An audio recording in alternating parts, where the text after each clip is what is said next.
বিসমিল্লাহির রহমানির রহিম। বাংলাদেশ জাতীয়তাবাদী দল বিএনপির বাগেরহাট জেলার চিতলমারী থানার মাননীয় সভাপতি মোহাম্মদ মমিনুল হক টুলু বিশ্বাস এই বাগেরহাটের একটি আসন কর্তন করার জন্য আজকে বাগেরহাটবাসী সারা জেলাব্যাপী হরতাল পালিত হচ্ছে। সেখানে অক্লান্ত পরিশ্রম করে সারা উপজেলা ঘুরে ঘুরে দেখতেছেন জনমানুষের নেতা, আমাদের সকলের আস্থাভাজন শ্রদ্ধাভাজন মমিনুল হক টুলু বিশ্বাস সাহেব। তিনি এখনও এত বড় দুর্যোগপূর্ণ আবহাওয়ার ভিতরেও আমাদের মাঝে সর্বক্ষণিক পর্যবেক্ষণ করছেন এবং পিকেটিং করছেন। তো ওনাকে আমাদের স্থানীয় এসে বিএনপি যারা আছেন তাদের পক্ষ থেকে ওনাকে সাধুবাদ এবং ধন্যবাদ জানাচ্ছি। আর আজকের এই সাংবাদিকের মাধ্যমে সিইসি নির্বাচন কমিশনারকে জানাতে চাই, বাগেরহাট বৃহত্তম একটি জেলা, এখানে 5 থেকে 6টি আসনের প্রয়োজন, সেখানে 4টি আসন অনেক বিবেচনা করে আমাদের দিয়েছিল, তার একটি আসন কর্তন করে গাজীপুরে নেওয়া, এটা কোন ষড়যন্ত্রের শিকার আমরা বাগেরহাটবাসী হয়েছি সেটা আমাদের বোধগম্য হচ্ছে না।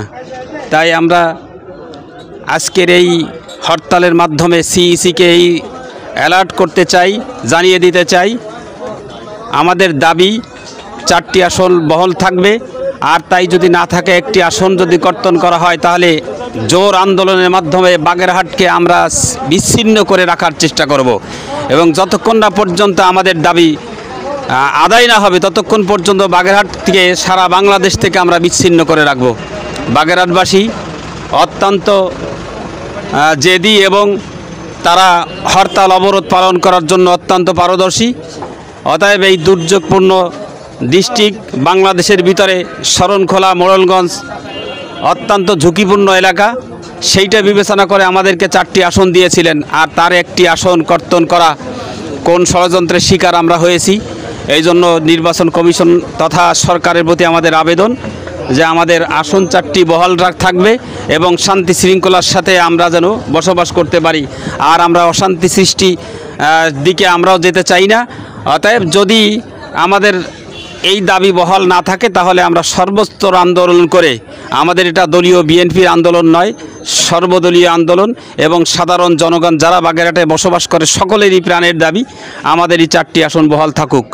তাই সরকারের প্রতি অনুরোধ, আপনারা নজর রাখেন আমাদের বাগেরহাটের প্রতি, আমাদের আসন যেন বিচ্ছিন্ন না হয়। এই বলেই আমি আমার সংক্ষিপ্ত বক্তব্য শেষ করছি। সকলকে আন্তরিক অভিনন্দন।